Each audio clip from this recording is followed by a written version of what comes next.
It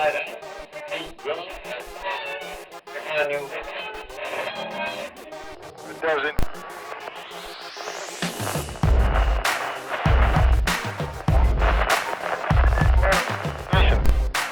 Welcome to UmattR TV. Thanks for tuning in today. I'll be your host. I'm Tristan. I attend Kirtland Central High School, and today I'm joined by a few of my co-hosts. I'll let them introduce themselves. Hi, I'm Ethan Wynn. I'm a senior at Farmington High School. I'm interested in tennis, skiing, and filmmaking. Hi, look over here. Hi, I'm Kaden Fuller. I'm a senior at San Juan College High School, and I am a swimmer, and I'm interested in leadership and community outreach things. So, yeah. Today we're joined by a very special guest, our Mayor Nate Duckett. So tell me, Mayor Duckett, what is your background? Well, first, Tristan, thank you guys for having me on your show. Sorry, this is the first time that I've been here, so certainly always welcome to come back if you ever need me to. A little bit about me. I'm a husband. I have two awesome kids. One's at Heights right now and one's at Fort Lewis College. I grew up in Denver, Colorado. I moved here when I was 15 years old, attended Farmington High School. I was in Student Senate, played football, and then went to the University of New Mexico.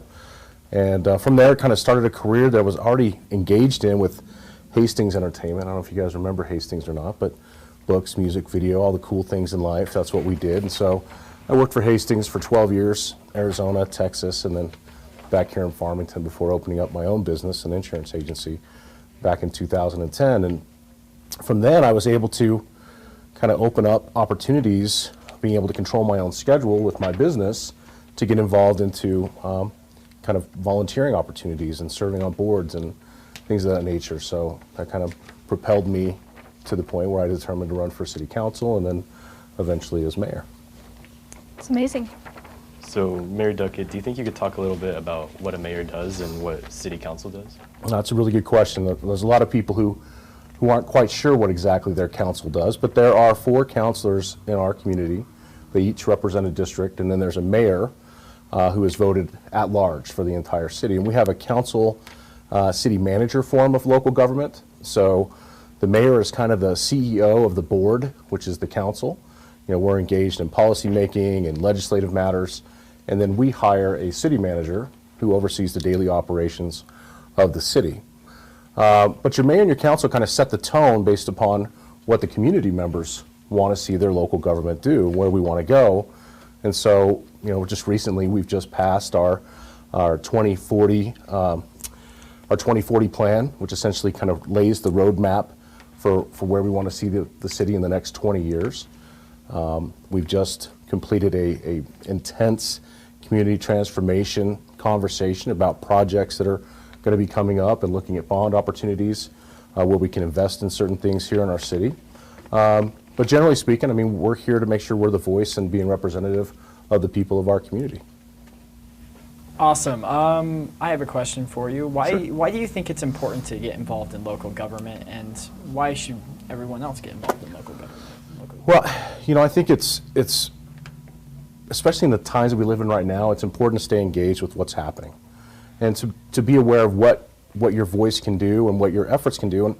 And just from the standpoint of people who are willing to come to city council meetings, which there aren't very many people who come to city council, which is unfortunate because there's a lot of things going on. But unless it affects you personally, you're probably not going to come to a council meeting. We stream the council meetings online as well. We provide the minutes to those meetings so everybody can go back and read what happened and what decisions were made. But I think if we're going to live here together and if we have, you know, we're interested in not just the quality of life that we have now, but maybe the quality of life for our kids or our grandkids, then we need to be engaged in what decisions are being made at your local government level. So tell me, what kind of advice would you give the youth of our community about, like, in order to encourage community involvement? Well, I think as, you know, somebody who was engaged in Student Senate, but really kind of limited when I was your age, when I see you guys out there trying to make a positive difference, to me that tells me that not only you're learning today, you're being educated today on the things that are going to matter to you for the rest of your life, no matter where you live. So whether you live in Farmington now, you may live somewhere else when you go to college, You may live somewhere else beyond that for your career. I hope you come back to Farmington because that's kind of one of the goals of building a great quality of life here. But I think you're getting a head start on those things. You know, there's people out there who think that the city, for example, controls the schools. And you guys know the city has no control over the schools, right? Yeah. But there's people who believe that because we're local government, that is somehow then transcended to schools. And so it's good to get that education in now so you know where your voice is most effectively used. And certainly if you're looking for opportunities to volunteer, the city has a great list of volunteer opportunities to kind of keep people organized and point them to places where they can make the biggest difference based upon their passions in life. So getting out there now and learning that is important. I think youth groups have a lot of great service projects they're working on. Obviously, UmattR and your situation, the schools, I've seen them put together different service opportunities. And getting yourself out and meeting people, that's the other part of this too. Networking, getting to meet people who are like-minded or meeting people who have ideas and things that you can grow on. It's important to get yourself out there. If you close yourself off, then you're not going to be able to hear those things that are going on. And that was one of the inspirational things for me when I determined to run for Farmington City Council. This is back in 2013, but we were in the middle of a downturn that's really just now starting to we're coming out of. A lot of people were scared. Where are we going to go as a city? What are we going to do? And at that point, it comes, well, if we keep doing what we've been doing, we're not really going to get very far. So we need new leadership, new ideas. And I was surrounded by people who were on board. Hey, we've got to find a way to keep people coming here. How do we do that? And that's what led me to run for city council. How about you guys? Why are you guys involved in UmattR? I think similar to you, I really appreciate the community that I've grown up in, and I've always wanted to give back, and especially seeing the UmattR kids when I was in elementary school. That's cool. I wanted to do something similar. Love it. Yeah, I can kind of testify to that. Watching the UmattR kids as a younger teenager or tween or kid, I've always looked up to them, and I've really appreciated what they've represented and the message that they share. And I recognize several issues in our community, and I think that getting involved and trying to help improve your community and help improve your way of life and everyone else's way of life, I think it's just very fulfilling, and it kind of, I don't know, it just gives me purpose. I really enjoy doing it, and I just like helping people. No, I like that phrase, it gives me purpose. When I was a kid, there was all these TV shows, and they were always talking about, what's the key to life? What is that one thing? And the key to me is service. Service to others makes my day better. Not only am I improving their situation, but at the end of the day, I can say that I've left the world in a better place than how I found it. And no matter what that little thing or bigger thing might be, there's always a place for you to have that purpose. Mm-hmm. I like that response. What about you, Tristan? Just making a change and being a part of something bigger than me. And seeing the change in our youth and encouraging them to make good choices. I like that. It's all about choices. So I have another question. Sure. We've experienced challenging times over the last 2 years. News has been bleak and people seem really divided. But as a leader, what do you think could bring us all back together? Well, the first thing I would do is turn off social media and go outside and get involved with your community. The unfortunate part of having a venue like whatever social media platform you use is it gives a lot of people a place where there's no face to it. There's no personality to it. I can just say whatever I want to say, and it could affect people in any way that I want it to affect people, and that's it. And I discourage that type of activity. I think we want to promote a positive place. Part of what we see going on in the 24/7 news cycle is the reporting on the things that are on the most extreme levels.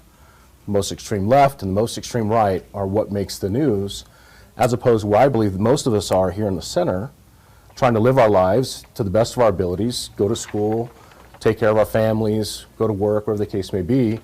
And unfortunately, you're put in that position where if you go to any news site, you're kind of blasted with this negativity. When I was a kid, we didn't have that issue. we had like 4 news channels. Everybody was kind of reporting on the same thing. And what was happening locally, I feel, was much more reported on.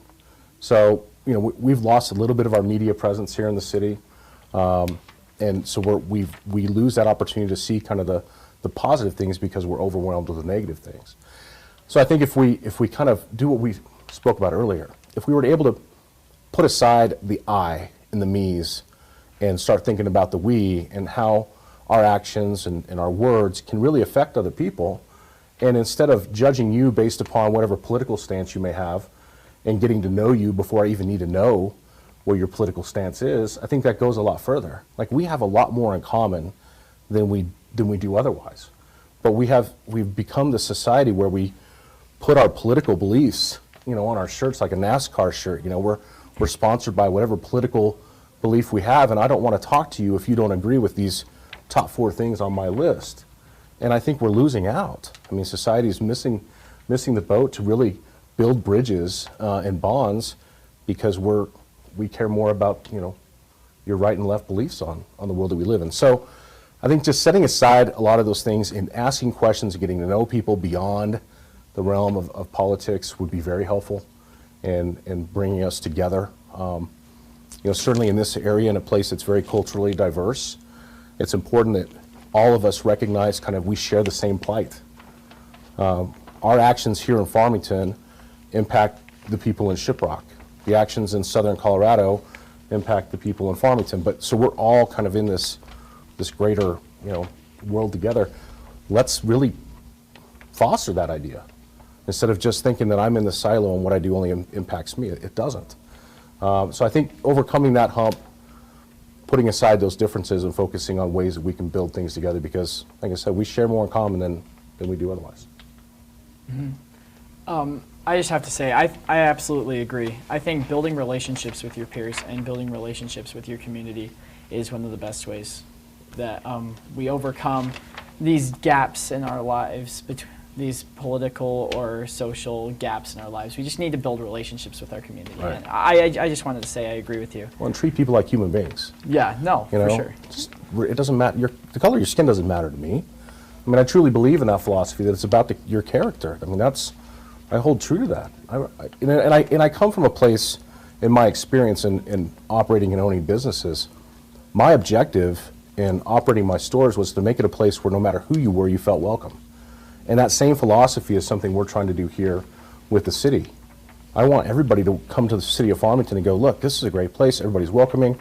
There's things here that I love and I enjoy, and we get along. I mean, that's kind of what I want to see. And it always disappoints when I see people, you put up one side of a flag and you're saying the people who agree with this one thing, these are the people that I want to deal with. And so if you disagree with that, I really don't want to talk to you. And that's the exact opposite of what we need to be doing if we're going to fill the gaps as you spoke about. For sure. There are a lot of young people right now having a really tough time, whether it be school or social media, like you said. And as a leader and an adult, just someone who's lived, Sure. I'm sure you've experienced trials and tribulation. And what outlook do you see for us as a community in the future? That's a really good question. First, I'm going to start backwards and move forwards. First, I think the outlook for the community is very positive. Mm-hmm. We're seeing some amazing trends right now here in the city of Farmington that are showing, economically speaking, we're coming out of something really that's been low, and we're fixing to come into something really big. And I think opportunities are going to exist there for future generations that are going to take advantage of this. From the standpoint of building on what you've learned through life, I'm very, very honest with you. I mean, I grew up in a home, I had wonderful parents, but there was alcohol problems in my house. There were drug problems in my house. I've lost multiple family members because of abuse of alcohol. And so those things that I learned as a 15-year-old, it was a really important year for me, 15. That's the year I came here, and there's a reason I moved here, to get away from those things that were impacting my life, and we're going to send it down, a wrong direction. So I think if I had to give people advice, if you're in those bad situations, is to seek individuals and who you can trust and who are making good choices. It's all about making good choices, especially at your age. I'm a part of a group that we used to go into the 9th grade classrooms. Maybe you all can remember this. It was called It's Your Life, and if you recall that program. So for like 2 days, we would come in and talk about the fact that when you're in high school and moving into college, these are some of the most important years of your life, because of the decisions you make now, they're going to have a big determination on where you are at the age of 65.